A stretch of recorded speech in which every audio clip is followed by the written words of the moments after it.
music channel. I am Mike McWilliams. This is Sunday at Mike's, and I'd like to be one of the first I hope to say to you of many a Merry Christmas. And I hope all of you are doing well out there. Ben, welcome, welcome. Maddie, welcome, guys. A Merry Christmas to you guys. Hey, it's so great to have you guys show up this evening with me. Yeah, I had myself quite a week. I I went out to the cabin in the woods I sometimes rent out.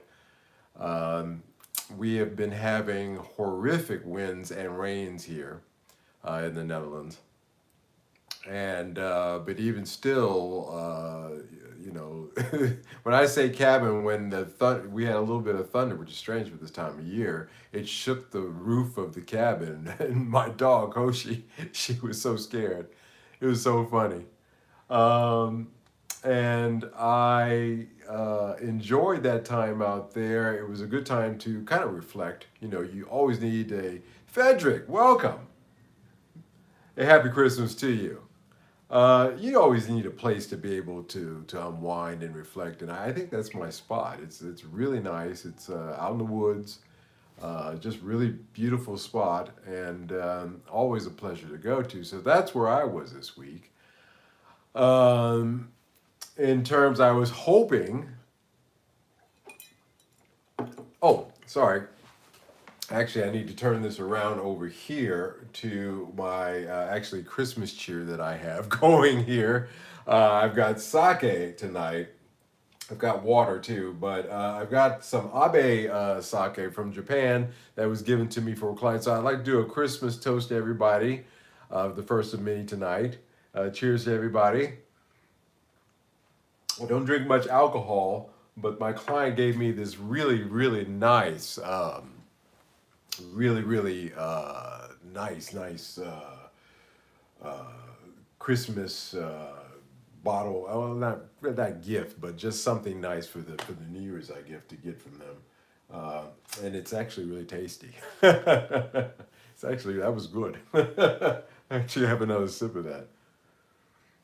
Mm, that was good. And it has really been quite a week in terms of not doing anything guitar related. I've kind of decided that this week was a week I was just going to let the whole guitar thing go. So, but I found that funny because while I was away at that retreat, taking a few days off, I of course started thinking about this live stream. I said, well, Mike, you're going to do a live stream on Sunday. So it's best if you come up with a topic. And I didn't have anything. I spoke to Fern and wished him a Merry Christmas. And as you know, he has my second of my parts caster squires that I'm putting together, Stratocasters. And he said, I know you wanted to have that for your Christmas live show, but I forgot to order the tuners because he is really busy this time of year. So I said, you know what, Fern, it's okay. You've been a great friend, and it's not a big deal. So that's what happened with that one. So I guess we'll be seeing that one, and the New Year's coming up. But it got me thinking about it got me thinking about my kind of guitar ambitions that I have set for myself for this coming up year. Mickey's in the house. A Merry Christmas to you, sir. Merry Christmas. Thank you so much for showing up. Yeah, it got me thinking about, my own kind of thing. As you know, I'm switching away from recording, so I don't need different types of guitars for doing different kinds of tracks.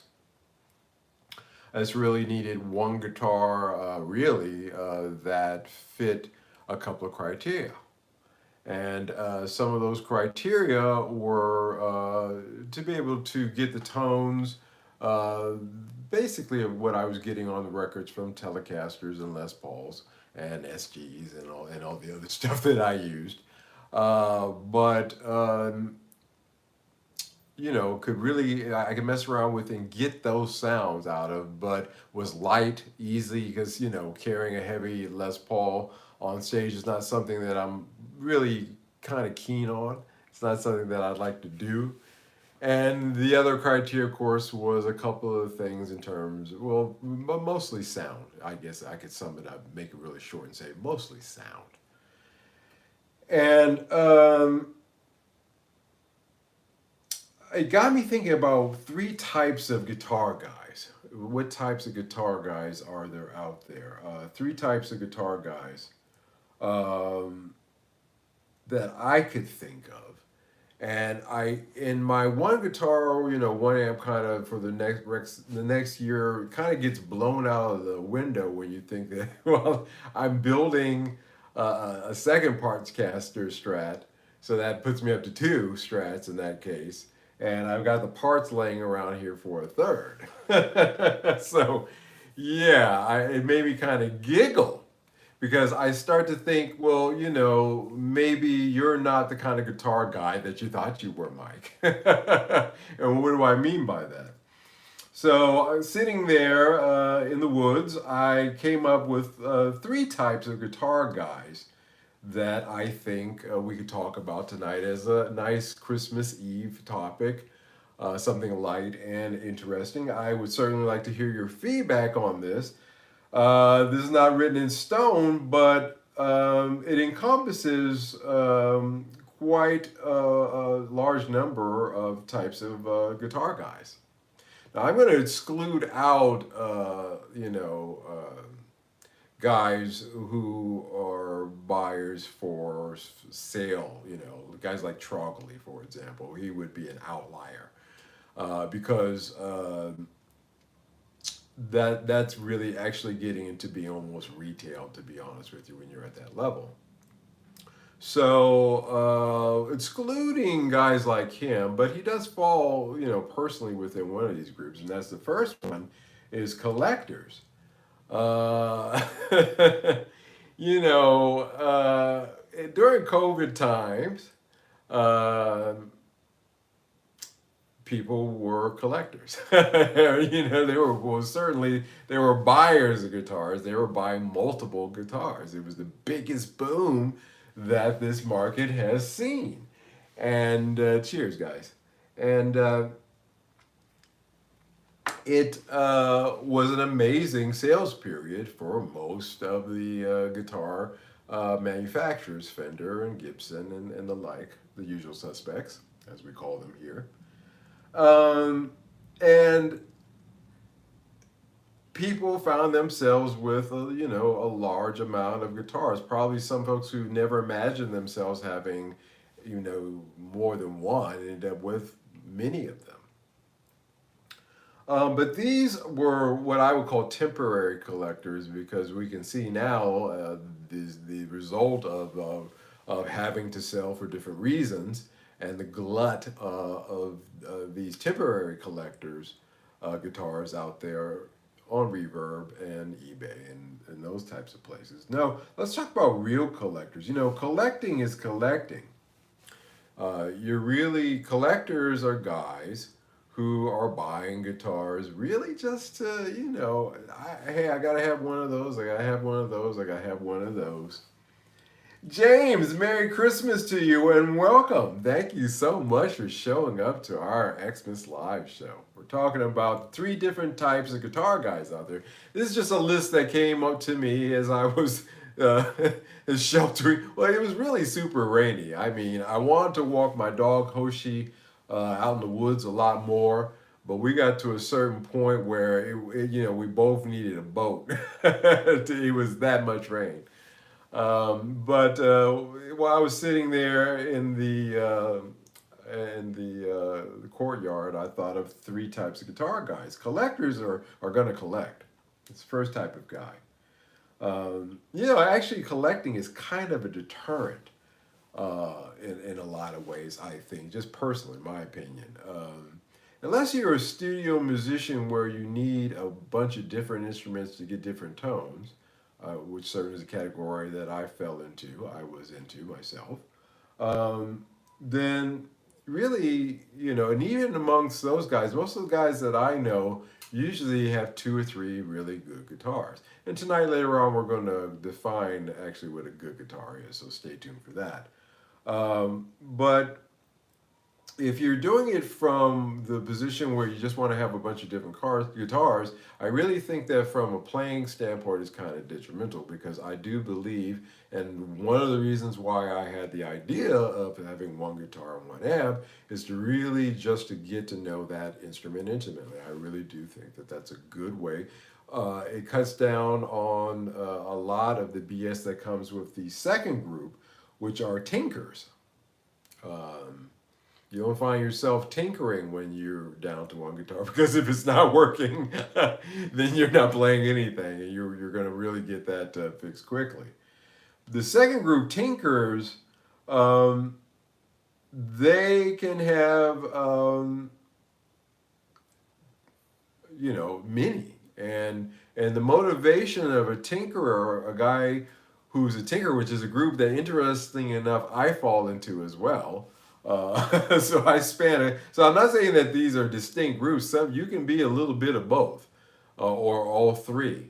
Oh, can you be all three? No, if you're a true collector, no. I exclude true collectors again because, like I said, those are guys who are in it to collect these guitars for financial reasons. They see it as a guitars on usual will go about 10% a year. They'll fight inflation actually, 10% per year on on really good ones. We're talking about 50s Fenders, of course, 50s Les Pauls, things of that nature. Those guitars are certainly absolutely, and believe it or not, 70s Les Pauls are actually starting. I'm seeing going up. They're keeping that 10%. But that's not true of a lot of them, and you really have to be savvy. And that's why I said to be a collector, that's a special group. James says, "Damn, UPS lost my latest guitar purchase." No. Oh, man. Guess that was UPS present to me, man. I am so sorry to hear that, dude. That, it just sucks when stuff just, goes like that. Like I said, it's one of those time of year where it's damned if you do, damned if you don't. When it comes to getting gear, I'm really sorry to hear that. But getting back to the list, tinkers, yeah, a tinker is gonna have parts and pieces and has some relative skill when it comes to soldering and wiring and doing basic things, setups, things of that nature. And by the definition of it, you're going to need multiple guitars in order to be a tinkerer. Doesn't necessarily mean you're a collector. So again, like I said, the collector is really from a financial standpoint. Even Joe Bonamassa, as I pointed out before, admitted that when he said, I paid a lot for them when I bought them, and so will you when you buy them from me, to paraphrase. Made two hats. Yep, Merry Christmas shout out there. Mickey Newman, I'm hoping my only purchase next year are strings and picks. Yeah, me, I didn't do any,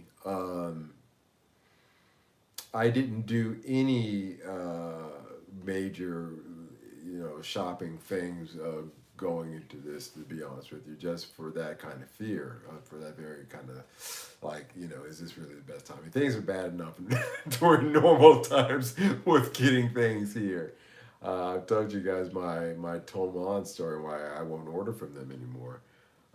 Not because of them on their end, but their delivery service that they have here. Those guys are just the pits.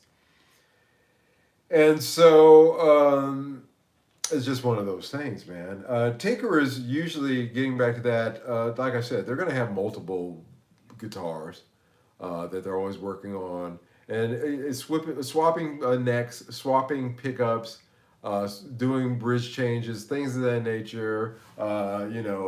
Taking out, the trim and putting a thicker block, doing things like that. That's all tinkering. So you can have one guitar and be a tinkerer, or you could have many. But generally, tinkerers have multiple guitars. Maddie, two hats. I'm with you, Mickey. I'm going to try and not buy new gear next year, but we shall see. Yeah, I don't want to for myself personally. As you can see, I'm building. I'm in the process of. I did another sand job because I was bored. I really just been working this body. I've got this down to these fill-ins are just as smooth as you know as you can as butter. And the fill-ins that I did of this to get this prepped and ready for paint.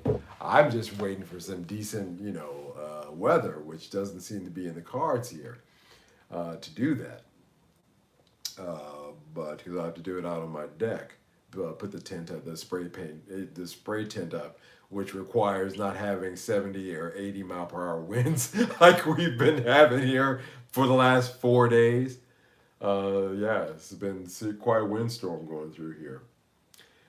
So yeah, I'm trying to, for myself personally, I'm not buying anything for clients, for guitar orders and things like that. Of course, I have to do that. But for myself, I'm into building my own, putting them together.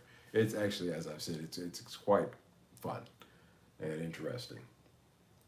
So that puts me in the tinkerers group. I'm definitely, I'm not a collector by no means. So I'm not really in that group. Okay, I thought to myself, you are a tinkerer of sorts, and again, if you're swapping necks, if you're swapping pickup, any kind of changes that puts you in the tinkerers group, and you can do that with one guitar. You do it real quick. You're not going to want to be lingering on that too long with one guitar, which is why in most cases tinkerers will have multiple, at least 2 or 3. I try to get myself down to just one, but it always gets to the point where I always have 2 or 3. But in this case, they're all Strats, but they're all different, and you'll see what I mean when they're done in the year coming up. But at least that's the plan. The third type of guitar guy is the player. The player encompasses the 2 previous groups, or they're just in a group by themselves. Generally, players are not tinkerers, though. They can be. Again, there are overlaps. But, I was watching Andy Summers' interview on Rick Beato's channel. And he was talking about the Les Paul that he sold to Eric Clapton.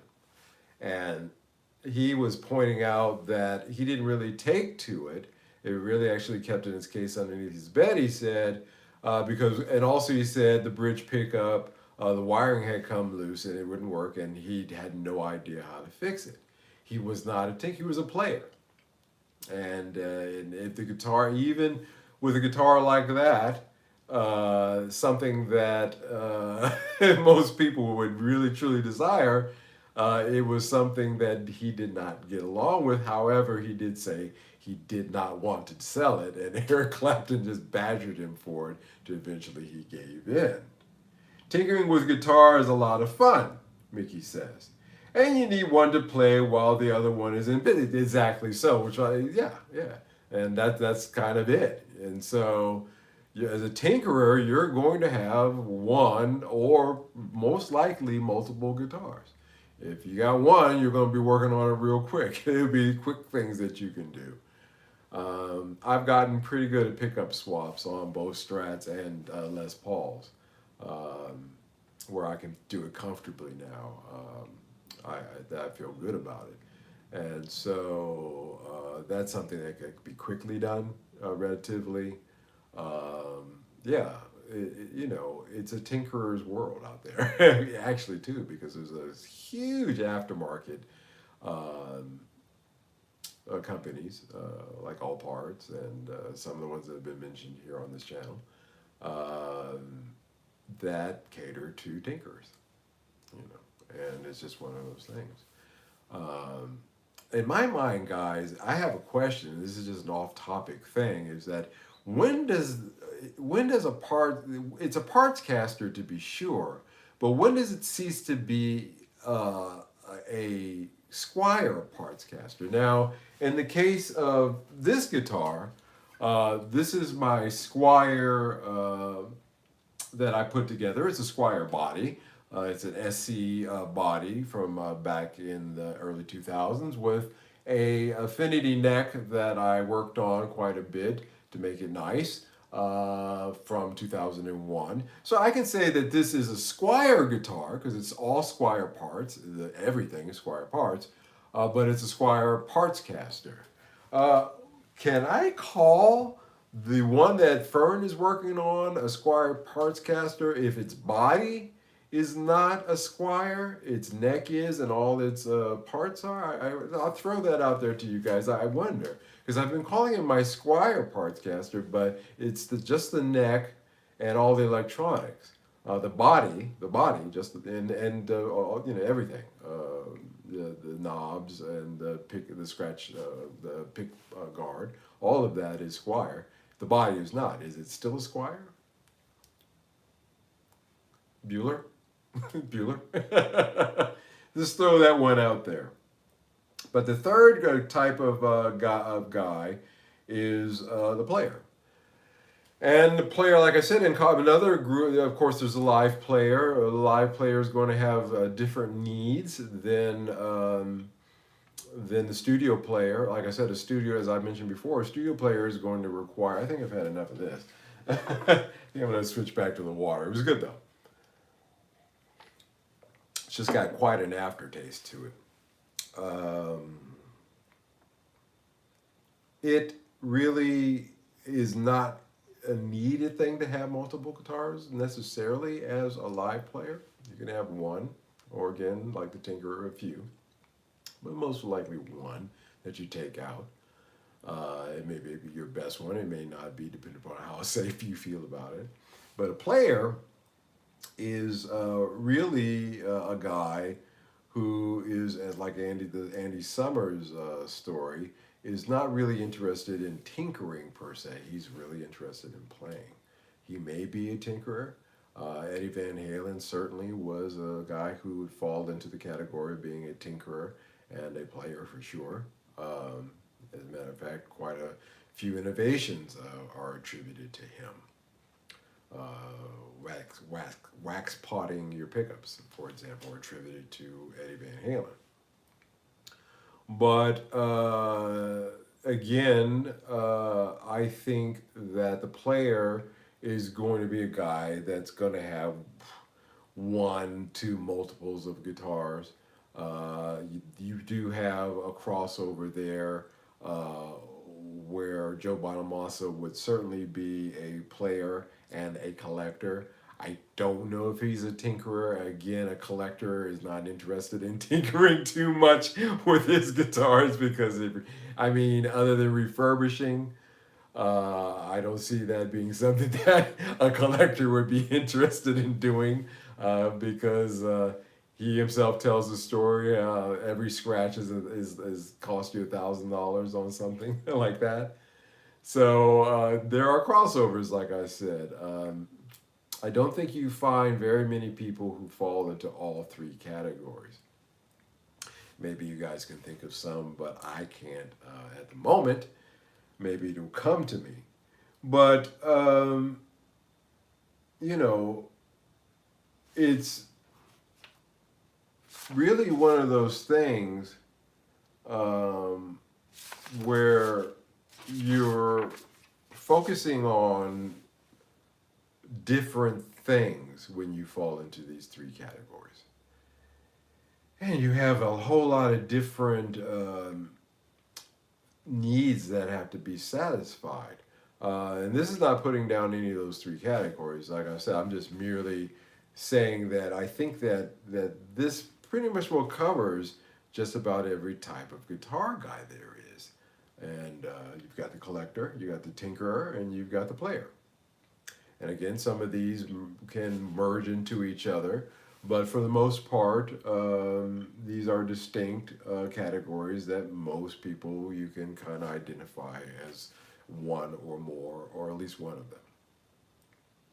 And it's funny to me because it really, uh, one of the things with the collector that makes him different from the tinkerers and the players is the collector is not interested in this one thing more so than the other two, and that's tone. To a true collector, the thing may sound great or it may sound terrible. Again, like I said, there were great 59 Les Pauls that were made, and there were ones that weren't so great. And the market out there that trades those things, they know the real ones, and they know whether it's a good one or not. Yeah, even with those, there is a distinction there between a good guitar and a not so great one. It's not bad because it's still freaking 59 Les Paul. But yeah, dig that. So they're not interested in tone. Tone is not really something that they're chasing. They're chasing a different thing. They're chasing value and investment. Now, the tinkerer does the tinkering because of the tone.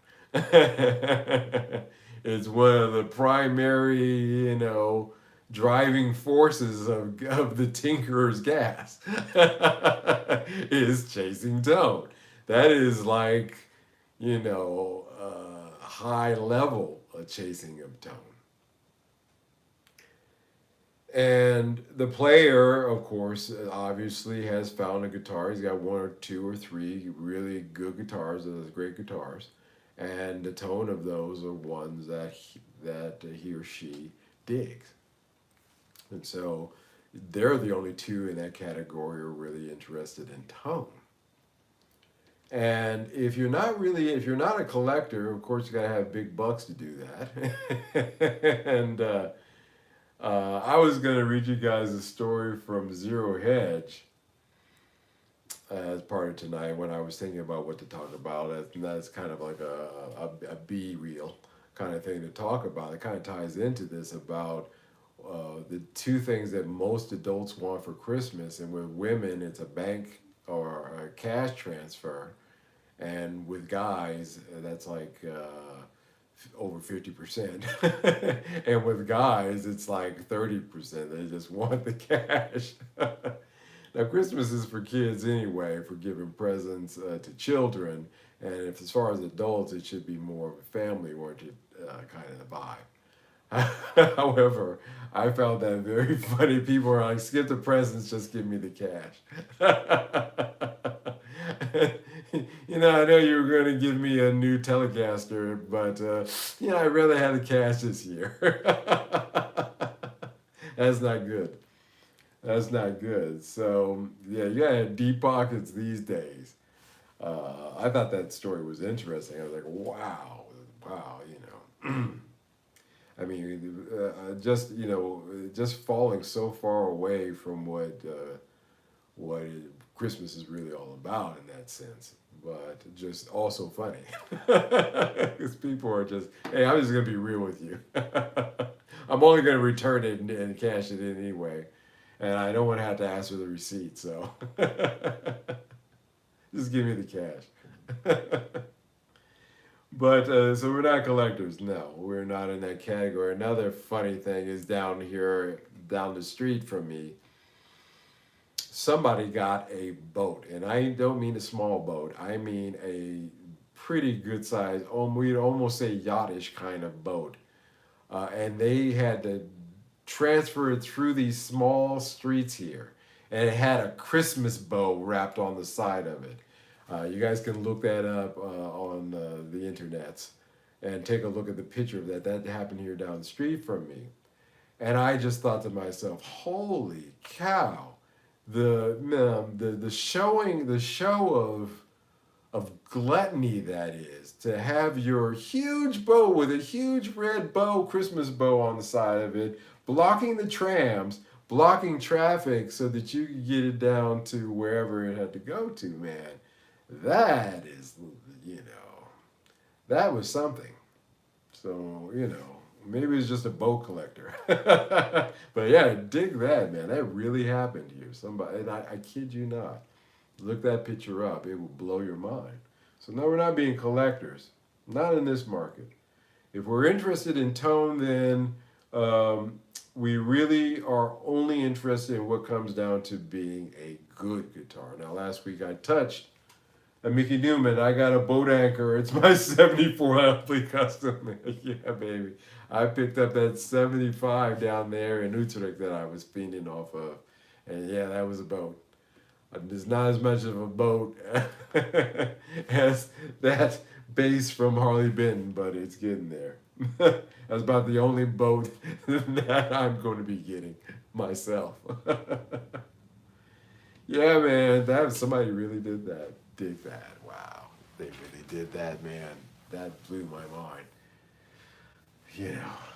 Okay. But it really comes down to, it's a funny thing. I said a good guitar is a good guitar. It's not something that's subjective. It's either a good guitar or it's not. There are aspects that make a good guitar a good guitar. Some of those aspects are the playability, of course. How did they do with the fretwork? How did they do with the electronics? Is there any shorts in electronics? Are the pickups decent? And I think I found myself for a little while there being a little bit of a pickup snob. But amongst pickups, there's still good pickups and bad ones. But I was a bit of a pickup snob with Wilkerson's, and I think that the pickups on the Harley Benton bass that I have are Wilkerson pickups. And again, like I said, tonally, they are quite similar to the Fender Japan pickups. And just through the course of going through things, I've learned not to be such of a snob when it comes to pickups. These days, I really will try to make that distinction. Is it a good pickup or a bad pickup? And that's it. But, so that certainly goes to tone. So that points towards tone. Which, interestingly enough, even though a good guitar is a good guitar, it's not really a subjective thing. Again, tone is actually a subjective thing. There's a bit of a paradox there with it, of what a good guitar is, because, okay, we can all agree it's a good guitar, but we all can't agree whether or not we like the tone or not. We could say it's not a bad tone, so I guess, and we could use that as a criteria, a marker, but it's funny, it's kind of a paradox. The tone is really a subjective thing. So, okay, what else makes up a good guitar would be, in my case, this would be the number one thing, would be the neck. I got this guitar here next to me because this is a 2001 Squier Affinity neck. There are internet stories about people saying that these early Squier necks were made from reclaimed maple wood. Certainly the figuring that is on this neck is just beautiful. I have to say it's one of the most gorgeous feeling necks as well. And neck really, really, really is an important thing. And guess what? You've gotten yourself into another little bit of a paradox there, because that's a subjective thing too. Whoa, okay, so two of these criteria so far, Mike, that you've mentioned about what makes a good guitar are actually kind of subjective. So doesn't that kind of make a good guitar subjective? Well, again, like I said, we can agree that the fit, the finish, the guitar works, it's got no problem with electronics, it's got decent picks on it, whether those are our taste or not, they're still functional. And they would do anyone in a pinch. Again, Donna Summer's Bad Girls album was recorded on a $25 guitar. that Skunk Baxter just picked out of the Guitar Center. Literally back in the day, I remember this. They had up just a pile of guitars that you could go through, and for $25. And so he wasn't too concerned about the headstock, now was he? It was just he said it's a good guitar. It was good enough. The neck felt good to him. The pickups worked. No problems with shorting on it, obviously, because it was good for recording, and he made a hit record with that. So yeah, there are paradoxes there with it. There, of course, whether you like the tone or not, whether the neck is comfortable to you or not, those can be subjective things, but they can be universally agreed. It may not be the neck for you, but if you had the opportunity to grab this guitar and feel this neck, you would say, hey, that's actually a really nice feeling neck. Maybe it's a little too thin for me, or maybe it's a little too thick for me, or a little too wide for me, or maybe it's just right. You know, the Goldilocks, you know, kind of thing. And so, I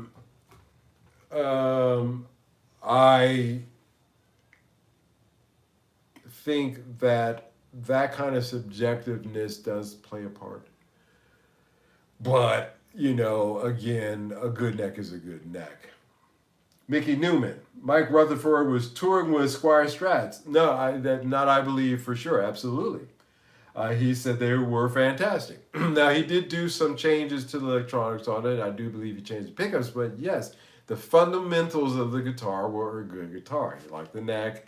He liked the tone, the basic tone enough, because when he first played the first night, he was going completely stock. He's made mod since, but he liked the tone of it and the general tone of it. It wasn't exactly what he liked, but he liked tone.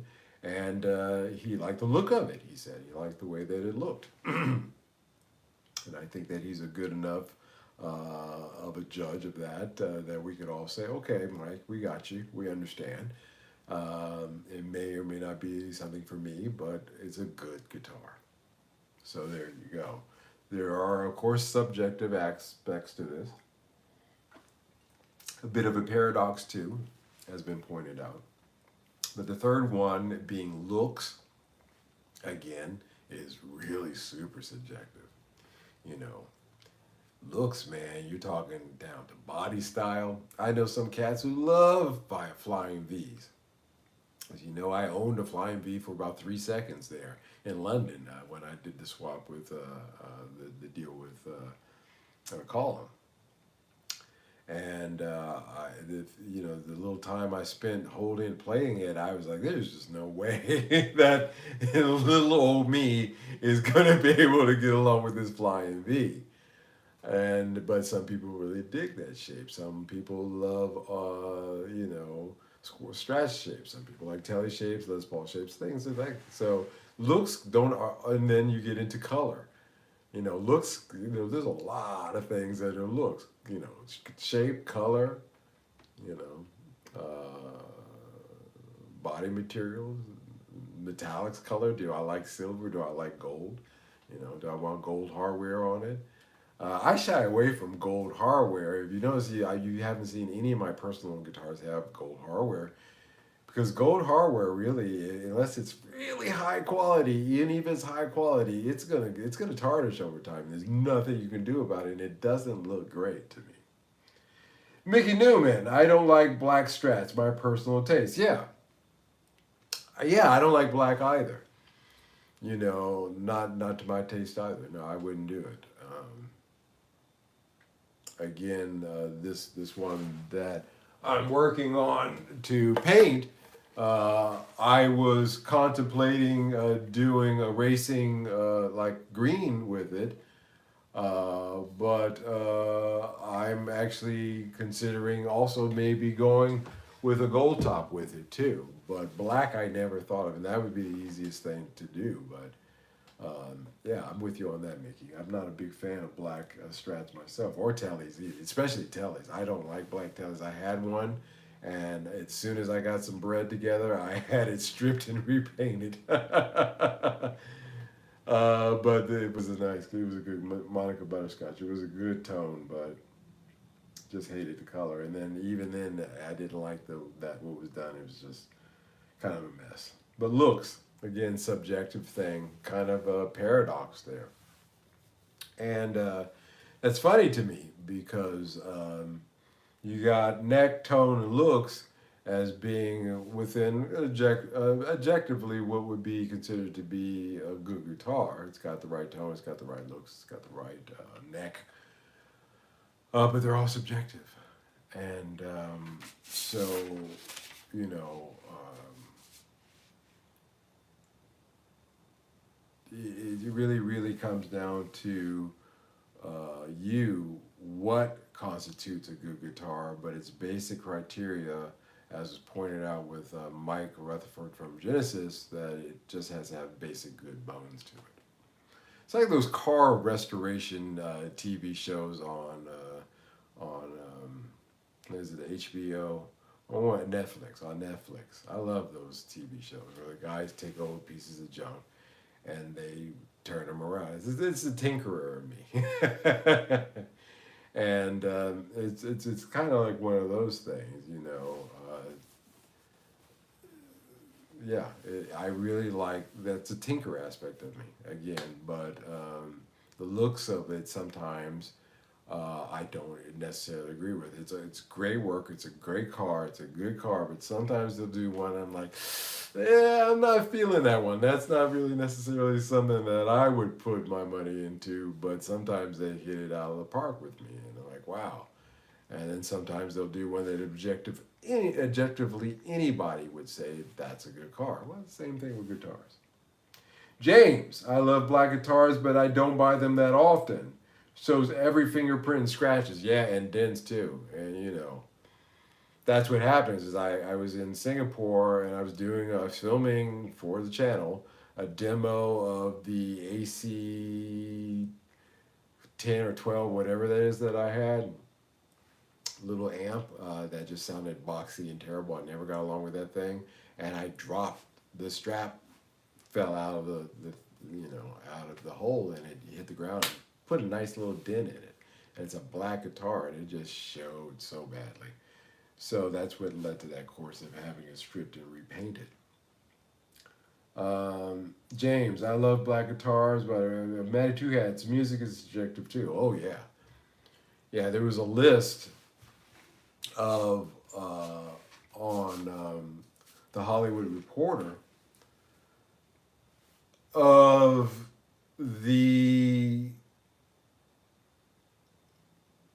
worst songs of 2023.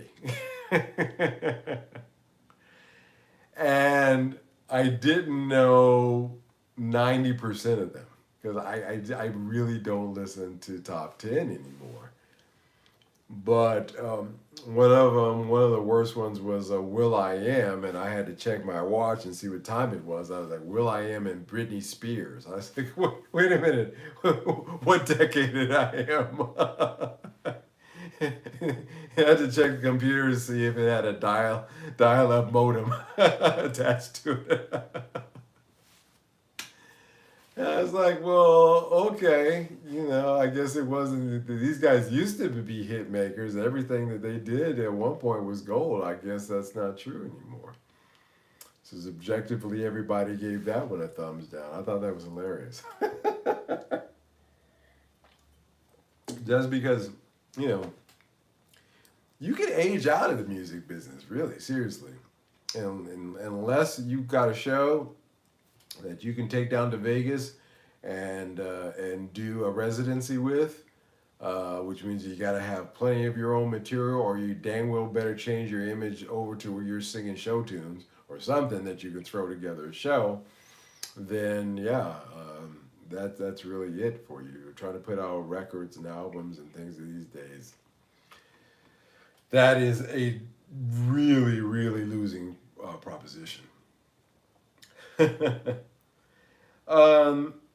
I get through all these things today, talking about the three types of guitar guys, and then getting into what's a good guitar, what's a bad guitar, to get to the last little thing, which is about removing things from your chain will improve your skills.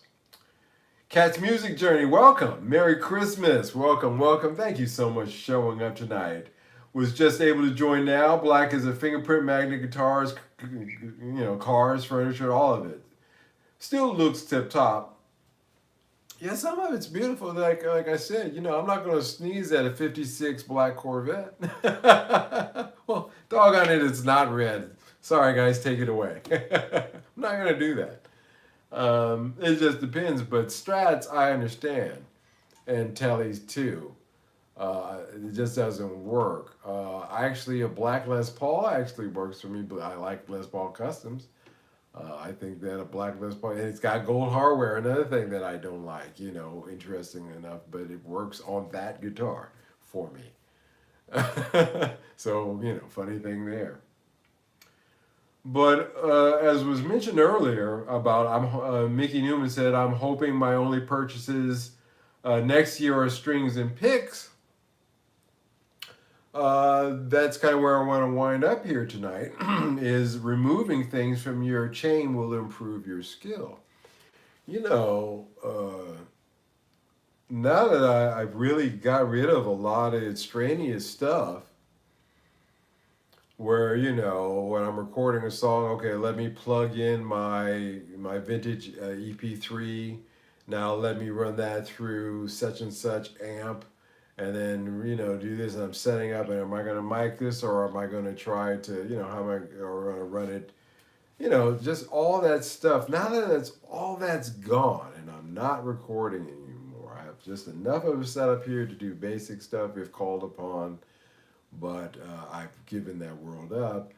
Removing all that stuff, and frankly all the noise that it produced from my signal chain, has relieved me of a lot of issues, a lot of headaches, and has improved my overall tone, actually.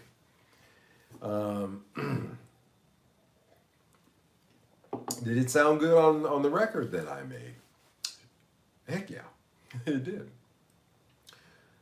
The Asanoki album and the Ants in the Pantry album all benefited from having Les Pauls, good Gibson Les Pauls, and having some vintage gear, and knowing how to use it, good mics, good amp with vintage speaker.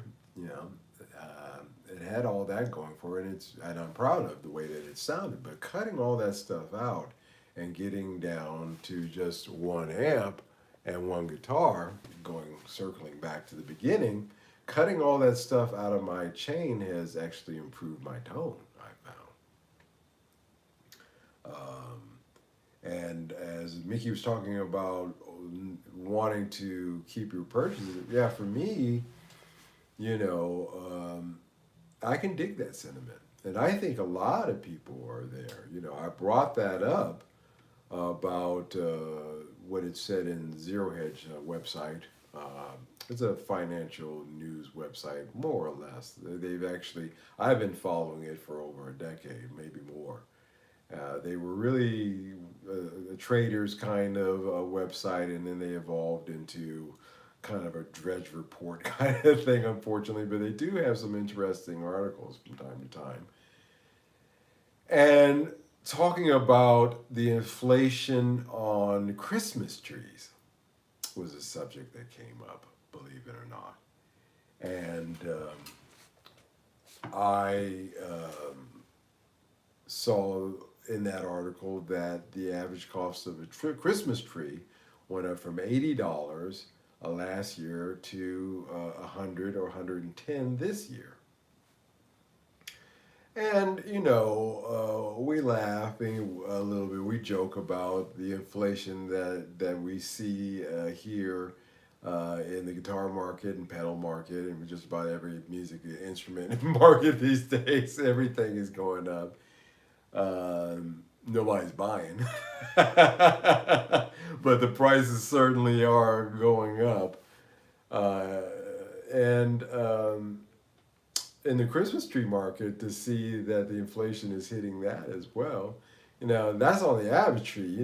These cats in some of these farmhouses that I saw driving back from the Gelderland out there in Patton, which is a really it's like out of a fairy book. Some of those huge mansions there, they had Christmas trees that are just enormous. You know, 400 or 500 euro Christmas trees. Inflation on that, and of course, the analogy I immediately thought in my head is Gibson's going up in price. You know.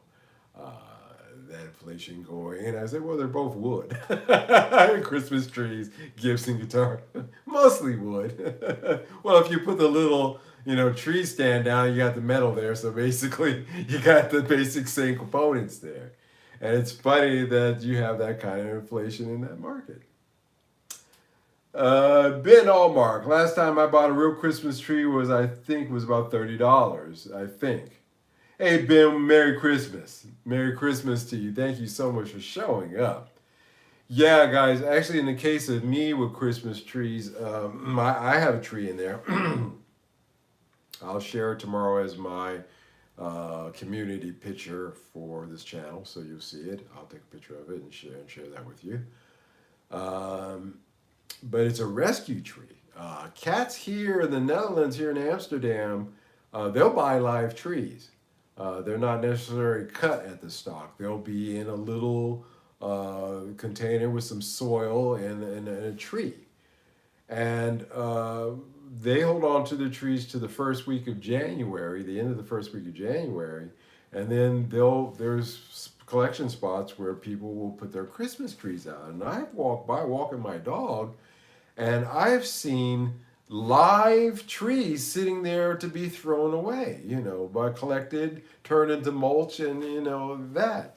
And I was horrified, frankly. This is a tree. So I took my dog home, and then I went and put on some kind of clothes because it was going to get dirty, and I would carry this tree, and some of them were pretty heavy, back home, up 1,000 flight of steps to get up here to the top floor, and put it out on my deck and replanted. I had one that didn't survive because somebody had been pouring beer in it and it just died, unfortunately killed the roots. But I have a few Christmas trees out here that are rescue trees. And the one that I'm using for my Christmas decorations this year was last year's rescue tree. And it's a beauty. It's tiny, not a big thing, but it's just a gorgeous, beautiful thing. And so I realize, actually now just sitting here thinking about it, that my kind of feeling when it comes to guitars, one of the reasons I'm a tinkerer, is because I just can't see old guitars getting thrown away. I mean, these were the parts of 2 guitars that people were going to, they were just going to float out there and do God knows what. But I decided to, I couldn't see that. So I kind of rescued them. Same thing with this, same kind of thing. It's, rescue tree in a way. But this is an outer body. There's no way. This is actually a nice piece of alder. These older affinity bodies. And I'm going to resurrect it into something new that will just be absolutely mind-blowingly awesome. And so yeah, I kind of carry that sentiment with a lot of things. So yeah, I know I look stupid, walking down the street in January when everybody's throwing trees away and I'm taking them up to my house. But I've got, and it's good privacy thing too. When they grow up, I put them in good planters, big planters actually, and the great security for the deck because I have unfortunately one of my views this way is a hotel. It's far away, but having a little bit of a tree there helps, and on the deck.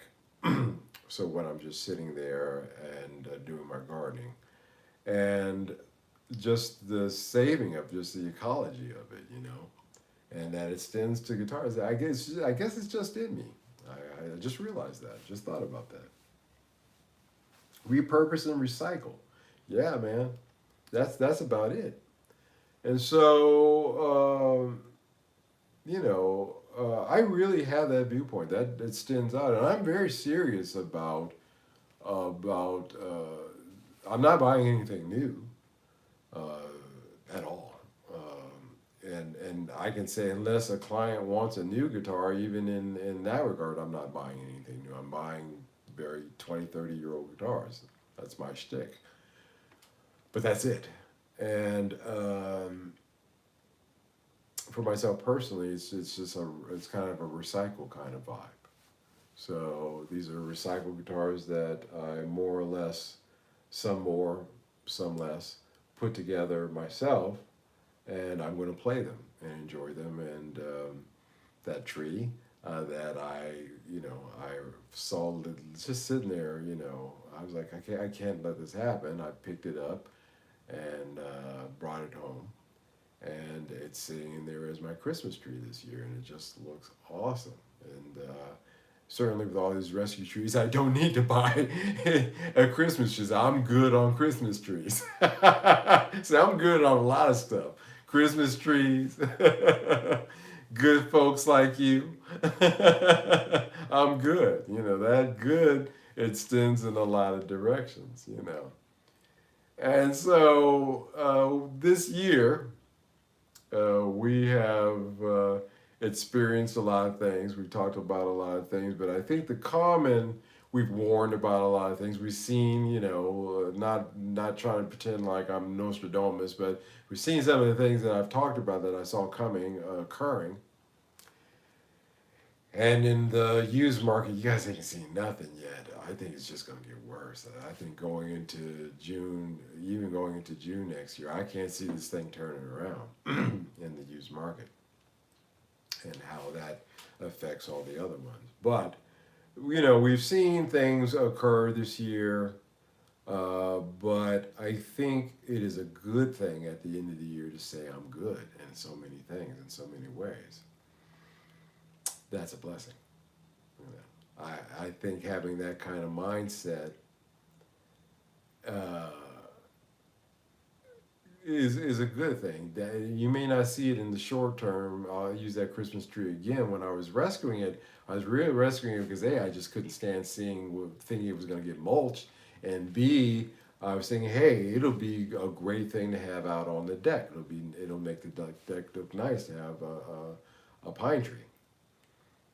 And I can sit next to it, and my cat loves it. My youngest cat, Ellie, she loves in the summertime going underneath it, between the bucket and the tree. She likes jumping up in there and just chilling, but in the shade. But it also turned out this year, I said, hey, you know what? That'll be an awesome Christmas tree. Let me bring that thing in and hook it up. And so it ended up being a Christmas tree again for another year. So, recycle, reuse, I'm good. All these things are all synonymous to each other in a way. And so I want you to, enjoy your Christmas, of course. But keep that in mind. Don't be the folks like that Zero Hedge article where they were asking for cash. See if you can extend that, or just not get anything at all. I myself really can see myself only being able to afford picks and strings going into next year. So that'll be a great thing in itself on a personal side. So, so yeah, I'm good. Speaking of picks, I don't even need these. Ironically, I was going through my picks today and looking at my pick collection. I was looking for this one. This is my metal pick. There's a company on Reverb. The guy makes these metal picks, and I gave it a shot. And I was thinking about it again. It really did not work out great with my Les Paul, but I thought I would give it a shot this week with the Strats and trying out all my different other picks and seeing if I'm still in love with my one and only, my Dunlop that I've been using for decades, and it comes out. In fact, I still like the Dunlops. But yeah, so I'm even on picks. I'm good.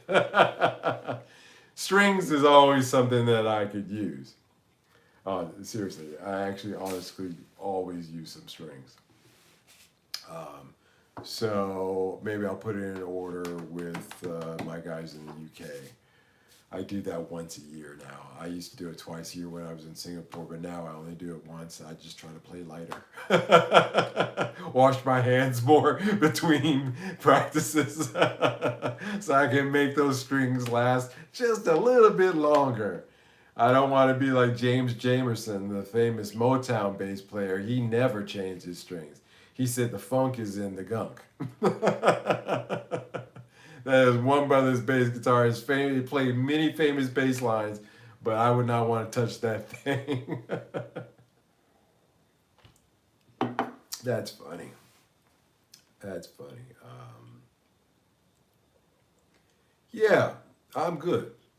So we went through this year.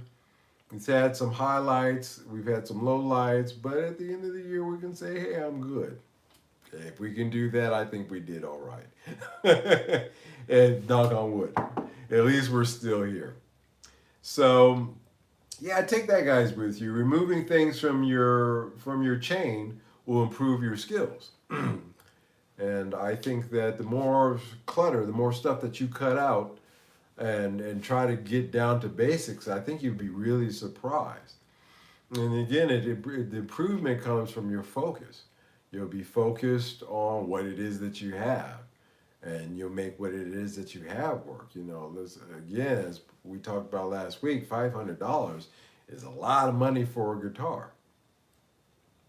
And I like that so much. In last week's live stream, in the description, I timed stamped that one because I thought, Mickey, I think that was you brought that up.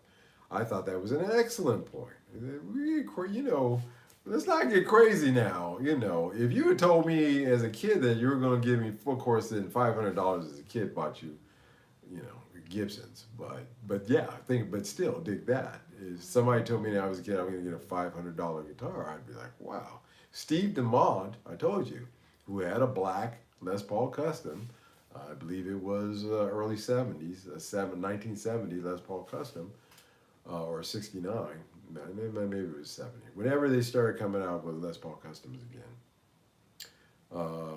And that was the most expensive guitar that I'd ever seen. I can't even imagine what that thing is worth today. But we weren't playing those. No, we were playing $150 Squires. And interesting enough, I've been through all the Fenders and the Les Pauls and the Gretches and the this, that, and the other. And here it is again, I'm back to playing Squires. I could save myself a lot of money if I just stuck with the Squires. I'm kidding. Kinda. That's funny. That's hilarious. But in that tone chase, you know, sometimes it'll lead you back to where you went. But still, removing things from your path there, from your Carl Roberts, Merry Christmas to you. Thank you so much for showing up, Carl. Good to see you. A Merry Christmas, a Merry Christmas. Yeah, I'm just kind of poking fun at myself a little bit here. Having fun at my own expense. Yeah, all those years, man. Started out with Squires, and here I am back with them again, man. Dig that. You got to go there to get back, Matty Twohead says. Yeah, that's what I'm starting to dig. I'm really starting to get that. Yeah, sometimes you got to go forwards to go back, I guess, you know, to where you really need. But it was like, get back to where you belong. Is that what the Beatles was talking about? Squires?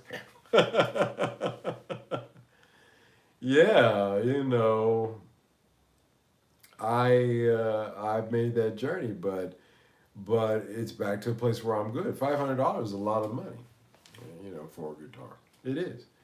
And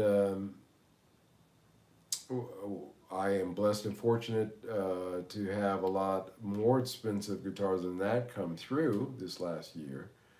But for myself personally, I've gotten to the point where I'm like, wait a minute, this if I do this and I do this, and if I wire this tone pot to this bridge and I do that, I can get kind of that sound. And it sounds good, and I already know how my amp sounds and what tones I can get out of that, so that's half the battle there. I just got to learn the strats and I'm trying different configurations. That's why I've ended up building three, or plans to build three. Um, I really am cutting things out of that, and I'm focusing on what's important. So some I throw out there, guys, saying I'm good is a good thing. Removing things from your signal chain, maybe using the cash from that to give you to your significant other, since they're going to ask anyway. Or better yet, reinvesting in something else other than this. I'm taking up boxing this year. I used to do boxing at a gym called Black Diamond Gym on Crenshaw Boulevard in Los Angeles. And I enjoyed it. And the guys down there who gave me my tips, I enjoyed doing it. Obviously, I was a featherweight, but I enjoyed that. And some advice that I got recently, because everything seemed to be evolving in my life around guitars, and quite frankly, it was making me a little tired of them. And somebody said, "Well, what else are you doing other than that? You got live stream. You're recording an album. You're thinking about putting a band together. All that. You're selling them. That all sounds to me like a bunch of guitars. What else are you doing?" And I said, "I know, huh? What else am I doing?" So yeah, I'm gonna take up boxing again. I found a gym here down the street, and I'm going to go down there and take up boxing. And I'm going to try to find other areas to focus energy into, and sometimes that's a good thing too. Uh, I'm good on what I'm doing with my guitar life. I haven't been doing a lot of content on my regular channel recently. Again, like I said, because I'm not going to put anything there until I have something to say or something that I think is worth saying. I don't want to be, hey, this is the latest thing I got this week, or because I don't think people want to really hear that right now. And again, if my focus is on refurbishing things like that, then that's probably where I'd like to focus that aspect of this channel going forward, at least for the near future, to kind of coincide with that. So maybe we'll be seeing the build on this. We'll go step by step in what I've been doing, maybe explain what I've done so far. The neck has arrived. I do have a neck for it. I think I mentioned this. My brother was here visiting. I couldn't resist, and I wanted him to see it too. So it was a Christmas present. I unwrapped it and kind of took a peek. And maybe this is another reason why I'm completely thinking about changing my original color choice from of gray to something like a gold top, because it's a beautiful, beautiful maple neck. Doesn't have a fretboard on it. Rosewood. It's all maple neck, and it's a beauty. Abalone, real abalone inlay. So, yeah. Even my brother was like, hey, you may want to think about what color you're going to do that guitar with this neck. I said, I know, huh? It looks so nice. So I do have a neck for that. So maybe, yeah, just step by step showing the build process and how that goes. Stuff like that, things along those nature. The welding stuff, doing speaker swaps, I showed that. Pickup swaps, things like that, things that you can do, DIY kind of things. I'd like to move more in that direction. I certainly have all the tools and the things that I need to do those kind of content, to do that kind of content. So I think coming up here, that's what you're going to be seeing. I hope you guys enjoy that. Certainly, I do want to focus in on the live stream here. I think that it's a great thing, and we've had such fun with this, and it got such a great group of guys here that show up and support, and girls that show up every week to this live stream, and it's really appreciated, deeply, deeply appreciated. So these are my thoughts going forward. What I plan to do. I'm gonna wish you guys a Merry Christmas. I'm going to say Merry Christmas to you guys. I hope you enjoyed tonight's live stream, a little short one, but I thought that we could cover, actually not so short, we're an hour and 10 in, that's not bad. I thought that we would cover these topics, and I think it was fun. I think all of us, if we think about it, falls into that category. I don't know how many collectors are watching, but I'm sure I have a few. But thinking about, are you, am I a tinkerer? Am I a player? Or am I a little bit of both? You know, something to think about, and say, well, if I'm this, then what is it that I'm really, what aspects of these are really important to me? And maybe, just maybe, you'll find out that you're probably good. You're probably already good. So you don't need anything else. I really like the Family Guy Christmas special, Road to the North Pole. If you haven't seen that episode, you can put it on Netflix, I think, and watch it. And one of the songs that was written for that, because Seth MacFarlane is a big show tunes kind of guy. I admit I like him too. I grew up playing him in band in high school, junior high school, playing shit, Oklahoma stuff, stuff like that. But one of the themes of his song is that he has for that program is that we can enjoy ourselves more with lesser things, and I think that was kind of the theme of the whole episode. Funny episode, Road to the North Pole, Family Guy. But I like that overall theme that we can do all right. We're doing all right with lesser things. We can get by. And probably find a lot more happiness in those lesser things. So I wish you guys a Merry Christmas with the things that you have, with the families that you have, with the friends that you have, with the guitars that you have, and enjoy them and be thankful for them. And take a look around and say, you know what? I'm good. So that's it for this Christmas Eve special, guys. Thank you so much for showing up. I want to thank each and every one of you. If you watch this live right now, thank you so much. If you watch this in the rerun, I want to thank you so much for showing up and taking the time to watch. Time is a valuable thing, and spending yours with me is really important. So, hey, every one of you guys out there, Merry Christmas, guys. Merry Christmas to you. Merry Christmas to you guys. Really. Enjoy yourselves. And I will see you next Sunday. Bye.